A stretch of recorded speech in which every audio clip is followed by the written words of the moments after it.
버스 정류장이 아닌 곳에서 내려달라며 기사에게 욕을 하고 폭행을 가한 승객이 경찰에 붙잡혔습니다. 피우던 담배꽁초를 기사에게 던지고 또 침까지 뱉는 난동이 10분 동안 이어졌는데요. 왜 이런 건지 취재기자 연결해서 더 자세히 들여다보겠습니다. 손유정 기자.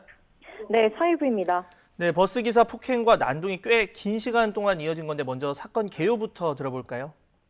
네, 지난 5일 오후 4시 20분쯤 서울 화곡동 일대를 지나던 버스 안에서 일어난 일입니다.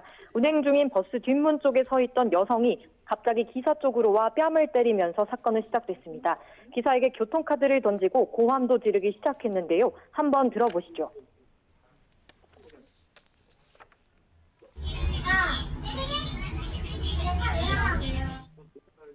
기사의 머리를 손으로 밀치고 마스크도 끌어내리는 등 본격적인 폭행이 시작됩니다. 분이 풀리지 않았는지 가방에서 담배를 꺼내 피우기도 하는데요. 버스 바닥에 버린 담배를 다시 주워 기사 쪽으로 던집니다. 당시 기사를 향해 침을 뱉기도 했는데요. 기사의 머리채를 양손으로 끌어당기고 담배를 여러 차례 던지는 여성의 난동은 경찰이 출동한 뒤에야 끝났습니다.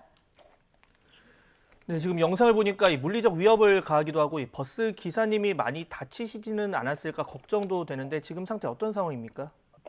네, 기사는 승객이 자신을 때리자 바로 경찰에 신고했는데요. 문제 승객이 도망칠까 봐 달리던 버스를 멈추고 문을 열어주지 않았다고 합니다. 경찰에 신고하면 잠잠해질까 싶었던 난동은 갈수록 심해졌고 기사는 견딜 수밖에 없었는데요.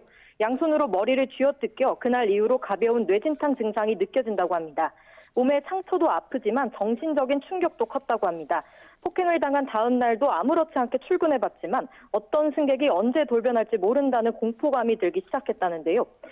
버스 기사는 그에게 없던 연차를 내고 쉬고 있습니다. 말씀 한번 들어보시죠. 지금도 당연히 두통은 계속 지금 있는 상태고 속도 조금씩 메스껍고 집에 있는 가족들 생각만 거의 했어요. 네, 거의 그러면서 참았습니다. 네, 마음의 상처가 더 크지 않을까 하는 생각도 듭니다.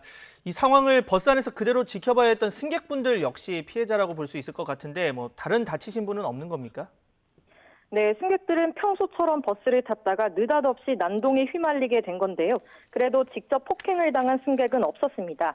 난동이 계속되자 놀란 승객들은 하나둘 버스 뒤쪽으로 몸을 피했습니다.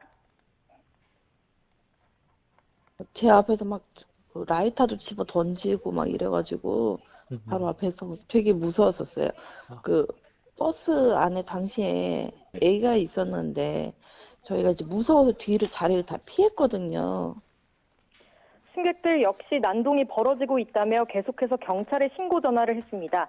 마스크를 쓴 답답한 차 안에서 여성이 담배를 3번이나 피워 참는 것이 고통스러웠다고 하는데요. 여성이 경찰에 붙잡힌 뒤에야 승객들도 하나둘 차에서 내릴 수 있었습니다. 다들 상황을 잘 정리해준 버스기사에게 고생했다, 몸은 괜찮으시냐, 잘 참아주셔서 감사하다 등의 위로를 건넸다고 합니다. 네, 아무래도 가장 궁금한 점은 도대체 왜 이런 범행을 저질렀는지일 텐데요. 이제 경찰 조사가 남은 상황이죠. 네, 그렇습니다. 버스기사 말에 따르면 20대 승객 A씨가 갑자기 달리는 버스 안에서 내려달라고 했다는데요. 정류장에서만 내려줄 수 있다는 대답에 화를 내기 시작했다고 합니다. A씨는 버스 카드를 잔말기에 찍었는데도 내려주지 않아서 그랬다고 경찰에 진술했다고 합니다. 경찰은 여성을 폭행 혐의로 입건했습니다.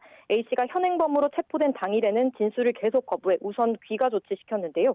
경찰은 일정을 조율해 A씨와 버스기사를 불러 조사를 이어나가겠다는 계획입니다. 지금까지 사회부에서 전해드렸습니다.